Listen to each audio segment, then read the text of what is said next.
ఇరాన్లో ఎమర్జెన్సీ పరిస్థితులు అయితే నెలకొన్నాయి. అణు కేంద్రాల్లోని రేడియేషన్ లీక్ అయినట్టుగా కూడా సమాచారం అందుతుంది. ఒకవేళ నిజంగా రేడియేషన్ కనుక లీక్ అయితే పరిస్థితులు అయితే చేజారిపోయినట్టని చెప్పాలి. ఏదైతే ఇరాన్ వ్యాప్తంగా ఉన్న పలు అణు కేంద్రాల్లోని పలు ప్రాంతాల్లో కూడా రేడియేషన్ లీక్ అవుతున్నట్టు వార్తలు అయితే వస్తున్నాయి. ఒకవేళ రేడియేషన్ లీక్ అయితే కొన్ని వందల కిలోమీటర్ల వరకు కూడా ఆ ప్రాంతాలు అయితే పూర్తిగా దెబ్బతినే అవకాశం ఉంది. సో దీంతో మరింత ఉద్రిక్త పరిస్థితులు అయితే తలెత్తే అవకాశం అయితే కనిపిస్తుంది. అయితే ఇరాన్లోని ప్రధాన అణు కేంద్రాలు ఉన్న నంటాజ్, ఇస్ఫహాన్, ఫోర్డో పరిసరాల్లో కూడా ఇజ్రాయెల్ అమెరికా మిస్సైల్తో అటాక్ చేసింది. అయితే దాడులతో పూర్తిగా కూడా భవనాలు అయితే కుప్పకూలిపోయాయి. సో ఆ ప్రాంతాల్లోనే రేడియేషన్ స్థాయిపై అయితే ఆందోళన వ్యక్తమవుతుంది. ప్రస్తుతం అయితే రేడియేషన్ లీక్ అయిందంటూ ప్రచారం వస్తుంది. అయితే అణు కేంద్రాల సమీపంలోని ప్రజలు ఖాళీ చేసి వెళ్ళిపోవాలంటూ కూడా ఇప్పటికే అమెరికా అయితే హెచ్చరించింది. సో అణు కేంద్రాల్లో ఉన్న రేడియేషన్ కనుక లీక్ అయితే కొన్ని వందల కిలోమీటర్ల వరకు కూడా దీని ఎఫెక్ట్ భారీగా ఉంటుంది. సో ఇంకా అది అసలు రేడియేషన్ లీక్ అయితే కనుక పరిస్థితి మొత్తం చేజారిపోయినట్టే అని చెప్పాలి. ఇంకా అసలు ఏం మిగిలిందని చెప్పాలి. ఒకవేళ అలాంటి సిచ్యువేషన్ వస్తే కనుక అసలు దానిని ఆపడం ఎవరు సాధ్యం కాదని చెప్పాలి. ప్రస్తుతం అయితే అణు కేంద్రాల వద్ద ఎలాంటి సిచ్యువేషన్ నెలకొంటుంది, నిజంగానే రేడియేషన్ లీక్ అయిందా? సో ఇప్పటికే దీనికి సంబంధించి లీక్ అయినట్టుగా కూడా వార్తలు వస్తున్నాయి. అయితే ఇప్పటికే దీని గురించి తెలుసుకునేందుకు కూడా సంప్రదిస్తున్నట్టు ఇరాన్ నుంచి ఎలాంటి స్పందన అయితే లేదు.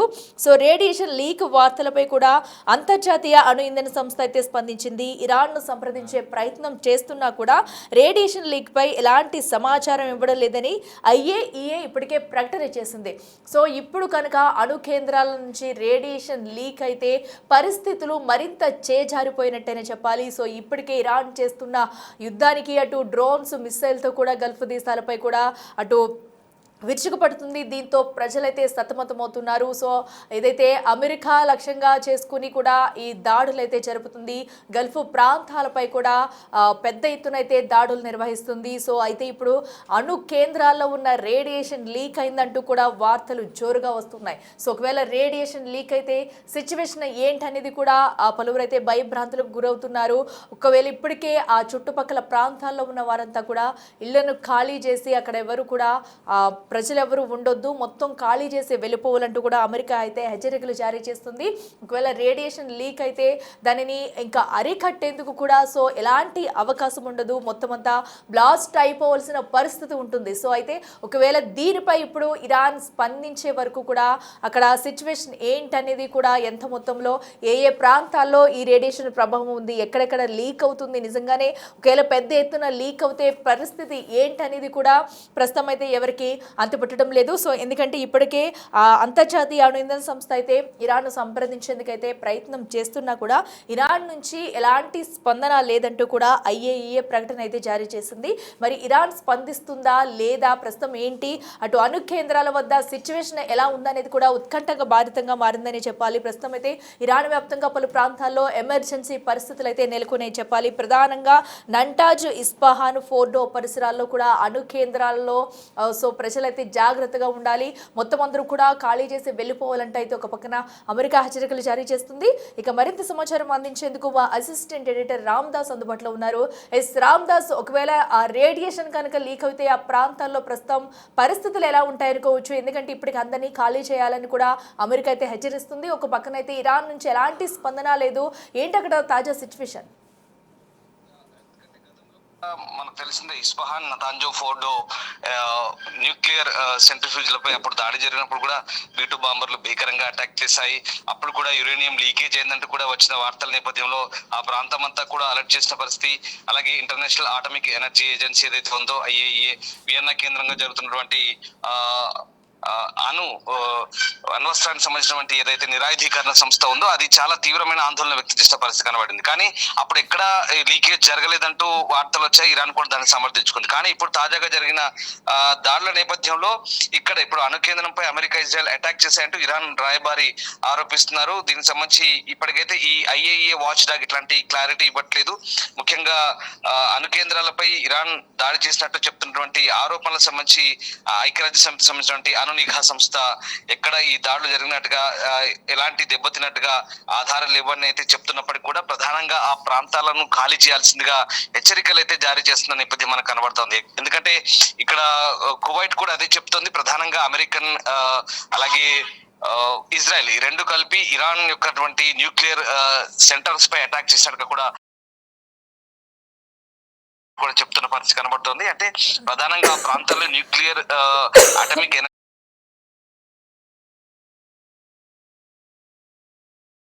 లీకేజ్ అయితే కనుక స్థానికంగా ఉన్నటువంటి ప్రజలందరికీ కూడా తీవ్రమైన శ్వాసకోశ ఇబ్బందులు, వ్యాధులు వచ్చే అవకాశం ఉంది. మృత్యువాత పడే అవకాశం ఉంది. ఎందుకంటే గంటల్లోనే దీని ఎఫెక్ట్ తీవ్రంగా ఉంటుంది. దాంతో పాటు ఆ ప్రాంతం అంతా కూడా రేడియేషన్ ఎనర్జీ కనుక ఆ ప్రాంతం అంతా వ్యాపిస్తే చాలా భయంకరమైనటువంటి పరిస్థితులు ఉంటాయి. ఊహించుకోవడానికి ఇబ్బందికర పరిస్థితులు ఉంటాయి. ప్రధానంగా వీళ్ళు అమెరికన్స్ భావిస్తుంది ఏంటంటే ఇప్పటి వరకు ఉన్నటువంటి ఏదైతే యురేనియం ఎన్రిచ్మెంట్ అయితే ఏదైతే ఉందో అదంతా కూడా ఇస్ఫహాన్ లోనే ఇంకా స్టోరేజ్ అయింది. ఆ సెంట్రిఫ్యూజులే అవి వాటిని నిల్వ చేస్తున్నాయంటూ వాళ్ళంతా కూడా భావిస్తున్నారు.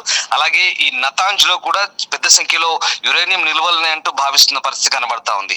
ఓవైపు ఇప్పటికే జెనీవా వేదికగా జరిగినటువంటి చర్చలు కూడా ఇక్కడ ఎలాంటి సారాంశం లేకుండానే చర్చలు ముగిశాయి.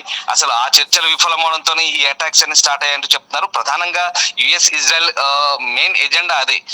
ఓవరాల్ గా మొదటి నుంచి కూడా వాళ్ళు అడుగుతుంది అదే, యురేనియం ఎన్రిచ్మెంట్ ఆపాలి, దాంతో పాటు మిసైల్స్ మేకింగ్ ఏదైతే ఉందో అది తగ్గించుకోవాలి, దాంతో పాటు ఫ్రాక్సీలకి మీరు ఏదైతే ఆయుధాలు డబ్బు సరఫరా చేస్తున్నారో దాని అంతటి కూడా నిలిపేయాలని చెప్పింది. కానీ ఎక్కడ వీటికి ఇరాన్ తగ్గలే. దీంతో ఇజ్రాయెల్ అమెరికా జాయింట్ అటాక్స్ మొదలు పెట్టాయి. ఆ స్ట్రైక్స్ మొదలు పెట్టిన తర్వాత భారీ స్థాయిలో ఎంత పెద్ద విధ్వంసం చెలరేగుతుందో గత 48 గంటలుగా మనం అందరం చూస్తూనే ఉన్నాం. కానీ ఇప్పుడు తాజాగా అందరి దృష్టి కూడా ఈ న్యూక్లియర్ సెంటర్ల పైనే ఉంది. న్యూక్లియర్ సెంటర్ల నుంచి కనుక యురేనియం కనుక లీకేజ్ అయితే కనుక ఏంది పరిస్థితి అనేది ఆ చుట్టుపక్కల ప్రాంతాల ప్రజలను ఖాళీ చేయమంటూ ఎవాక్యుయేట్ చేయమంటూ ఇప్పటికే కొన్ని సంస్థలు హెచ్చరిస్తున్న పరిస్థితి కనబడుతుంది. ఒకవేళ అనుకోని ఏదైనా జరిగితే గనక పెను విధ్వంసం ఉంటుందనే ఒక భయాందోళన అయితే ప్రస్తుతం వ్యక్తమవుతున్న పరిస్థితి కనబడుతోంది. అంతర్జాతీయ అణుశక్తి సంస్థ ఇరాన్ రాయబారి ఇచ్చినటువంటి ఆరోపణలు అయితే ప్రస్తుతం ఖండిస్తున్నప్పటికీ కూడా ఎక్కడ వాళ్ళని తనిఖీలకు మొదటి నుంచి కూడా అనుమతించలేదు. ఏదైతే వాచ్ డాగ్ ఉందో వాచ్ డాగ్ మేము తనిఖీలు చేస్తాం, మీ దగ్గర అసలు పరిస్థితి ఏంటి, మరి ఎంత ఆరోపణలు వస్తుంది పెద్ద ఎత్తున మీ దేశం పైకి ఒక రకమైనటువంటి అటాక్ చేసే పరిస్థితులు అయినప్పుడు కూడా మొదటి నుంచి కూడా వాళ్ళు అనుమతించలేదు. ఆ మొండి వైఖరి, ఇరాన్ యొక్క మొండి వైఖరి ఇప్పుడు ఇంత దాకా పరిస్థితి తీసుకొచ్చిందనే దానికి చాలా క్లియర్ గా అర్థమవుతుంది. సో మొత్తం మీద ఇప్పుడు ఐఏఏ డైరెక్టర్ జనరల్ రాఫెల్ గ్రాస్పీ చెప్తున్న అంశాల ప్రకారం 35 మంది సభ్యుల బోర్డ్ ఆఫ్ గవర్నర్లకు ఈ ఏదైనా న్యూక్లియర్ సంబంధించిన సైట్లు దెబ్బతిన్నాయా లేదా అనే అంశం సంబంధించి ఇప్పటి వరకు అయితే ఎట్లాంటి క్లారిటీ లేదని చెప్తున్నారు. సో మొత్తం మీద ఇప్పటి వరకు ఇరాన్ అణు నియంత్రణ అధికారులతో సంబంధాలు కూడా ఇంకా వాళ్ళ కాంటాక్ట్ లోకి రావడం లేదు. స్టిల్ ఇప్పటికి కూడా ఇరాన్ సంబంధించినటువంటి అధికారులు ఎవరైతే ఉన్నారో నెగోషియేషన్స్ కి మేము దూరంగా ఉంటున్నాం, మాకు అసలు మీతో టాక్సే అక్కర్లేదు, డైలాగ్సే అక్కర్లేదు, సంబంధం లేదు, మా సత్తా ఉన్న వరకు పోరాడతామంటూ చెప్తున్న పరిస్థితి. ఇరాన్ మొండి వైఖరి అంటే తెగేదాకా లాగుదాం, ఎంతకైనా సరైనట్టుగా చర్చలకు ససేమిరా అంటున్నారు. దాంతో పరిస్థితి చేదాటిపోతున్న పరిస్థితి. ఇంకా యుద్ధం అయితే ఆగలేదు, గుర్తుపెట్టుకోండి. 48 అవర్స్ అయింది. ఫస్ట్ టార్గెట్ ఖమేనీని ఎలిమినేట్ చేశారు. ఖమేనీని చాలా క్లియర్ గా సిఐఏ అమెరికా గూఢచార సంస్థ సిఐఏ అలాగే మొసాద్ ఈ రెండు కలిపి చాలా పక్కా ఇన్పుట్స్ తో ఇజ్రాయెల్ కి యుఎస్ కి సమాచారం ఇచ్చే సరిగ్గా 8:15 ఖమేనీని టార్గెట్ చేసి ఆ ఆఫీస్ కాంపౌండ్ అంతా కూడా మొత్తం డిస్ట్రాయ్ చేశారు. ఫస్ట్ టార్గెట్ ఫినిష్ అయింది. దెన్ నెక్స్ట్ టార్గెట్ వచ్చేసి ఇక యురేనియం నిల్వల్ని ఆ ప్రాంతానంతా కూడా స్వాధీనం చేసుకోవాలనేది యుఎస్ అలాగే ఇజ్రాయెల్ జాయింట్ ఆపరేషన్స్ జరిగే అవకాశం కనిపిస్తుంది. ఇది వారాల తరబడి జరిగే అవకాశం ఉన్నట్టుగా అమెరికన్ ప్రెసిడెంట్ కూడా అనౌన్స్ చేశారు. యుద్ధం ఇంకా ముగియలేదు, మొత్తం మీద ఇంకా అటాక్స్ జరుగుతాయి. ఆ యురేనియం కేంద్రాలని ఆ నిల్వ ప్రాంతాలు ఏవైతే ఉన్నాయో వాటన్నిటి కూడా స్వాధీనం చేసుకునే దిశగానే నెక్స్ట్ ఈ అటాక్స్ ఉండే అవకాశం కనిపిస్తుంది. దాంతో పాటు ఇంకా వీళ్ళు కూడా రిటాలియేషన్ స్ట్రైక్స్ చేస్తున్నారు. ఇరాన్ వైపు నుంచి సత్తా ఉన్నంత వరకు పోరాడతాం అంటున్నారు. కానీ కేవలం ఇప్పుడు ఇరాన్ దగ్గర ఉన్నటువంటి పరిస్థితి లేదంటే మిసైల్స్ మాత్రమే ప్రయోగించగలిగే సత్తా ఉంది. ఎక్కడ ఐఆర్జీసీ కమాండ్ సెంటర్లన్నీ కూడా ధ్వంసమయ్యాయి, ఇరాన్ నావల్ బేసెస్ ధ్వంసమయ్యాయి, అలాగే ఇరాన్ వైపు నుంచి ఏదైతే ఎయిర్ బేసెస్ ఉన్నాయో అవన్నీ కూడా ధ్వంసమయ్యాయి. దాదాపు 48 మంది సీనియర్ కమాండర్లంతా కూడా మృత్యువాత పడ్డారు. దాంతో పాటు వందలాది వాళ్ళ బ్రిగేడ్ ఆఫీసర్స్ కావచ్చు, అలాగే వాళ్ళ స్థావరాలు కావచ్చు, ఇవన్నీ కూడా విధ్వంసమైన పరిస్థితి. ప్రస్తుతం ఎక్కడ ఇరాన్ కేవలం మిసైల్ ప్రయోగించడానికే పరిమితమైన పరిస్థితి, కానీ ఎక్కడ ఇంకా గట్టిపోటు ఇచ్చే పరిస్థితి లేదు. బట్ దాంతో పాటు డ్రోన్లు మిసైల్ ని ఇటు గల్ఫ్ కంట్రీస్ అన్నింటినీ కూడా వెస్ట్ ఏషియా అంతా కూడా వాళ్ళు అటాక్స్ చేస్తున్న పరిస్థితి కనబడుతుంది. ఒకవేళ పరిస్థితి చేదాటితే ఇరాన్ కనుక ఖచ్చితంగా మరొక వారం రోజులు కనుక గడిస్తే కనుక చేతులెత్తేసే పరిస్థితి ఖచ్చితంగా ఉండే అవకాశం అయితే కనిపిస్తుంది. సో యుద్ధం అయితే కంటిన్యూగా జరిగే ఛాన్స్ ఉంది. ఇందులో భాగంగానే ఈ న్యూక్లియర్ సైట్స్ ఏవైతే ఉన్నాయో ఆ సైట్స్ సంబంధించి ఇప్పుడు ప్రపంచవ్యాప్తంగా ఆందోళన కొనసాగుతున్న పరిస్థితి కనబడుతుంది. ప్రధానంగా ఇరాన్ సరిహద్దు దేశాలు ఇప్పటి వరకు సాధారణ నేపథ్య స్థాయిల కంటేనే రేడియేషన్ స్థాయిలు ఎక్కువగా ఉన్నట్లుగా గుర్తించినట్టుగానైతే ఎక్కడ దాఖలాలు అయితే కనబడలేదు. కానీ ఆందోళన అయితే వ్యక్తమవుతుంది. ఒకవేళ రేడియేషన్స్ కనుక తీవ్రమైతే కనుక లీకేజ్ పెరిగితే కనుక ఖచ్చితంగా ఆ పరిస్థితులు చాలా దారుణంగా ఉంటాయి. అంచనాకు భిన్నంగా అందుకోలేని పరిస్థితిగా అయితే ఉంటుంది. సో ఇప్పటికైతే ఆందోళనకరంగా ఉంది. ప్రధాన నగరాల కంటే పెద్దవి లేదా చిన్న చిన్న ప్రాంతాలను ఖాళీ చేయాల్సిన అవసరం సహా తీవ్రమైన పరిణామాలతో కూడినటువంటి రేడియోలాజికల్ విడుదల కూడా ఇంకా ఎవరు తోచిపుచ్చట్లేదు. ఎందుకంటే అట్ ఎనీ కాస్ట్ B2 బాంబర్లతో అప్పుడు పూర్తిగా గ్రౌండ్ డ్రిల్లింగ్ కూడా చేశారు. మీకు తెలిసిందే ఆ B2 బాంబర్లు అన్ని కూడా ఇస్ఫహాన్, నతాంజ్ ఫోటో సెంటర్లపై కంప్లీట్ గా డ్రిల్లింగ్ చేసినప్పటికీ కూడా వాటిని డిస్ట్రాయ్ చేసామని చెప్పినప్పుడు కూడా అప్పటికే ఇరాన్ అక్కడి నుంచి వాటిని ఖాళీ చేసి సురక్షిత ప్రాంతాలకు తీసుకెళ్లారు. కానీ ఇప్పుడు సేఫెస్ట్ ప్రాంతం ఏది, అసలు ఎక్కడ దాచిపెట్టారు, ఆ యురేనియం అంతా ఎక్కడ ఉంది ఏంటి అనే విషయాలు కూడా ఇప్పటి వరకు మొసాద్ కానీ CIA కానీ కంప్లీట్ గా గ్రౌండ్ లెవెల్లో క్షుణ్ణంగా అధ్యయనం చేసి ఇచ్చినటువంటి ఇన్పుట్స్ ఆధారంగా ఇప్పుడు పక్కా సమాచారంతో US అండ్ ఇజ్రాయెల్ అటాక్ చేసే అవకాశం ఉంది. వాళ్ళకి ఫ్రాన్స్ తోడే అవకాశం ఉంది, వాళ్ళకి బ్రిటన్ తోడయ్యే అవకాశం కనిపిస్తుంది.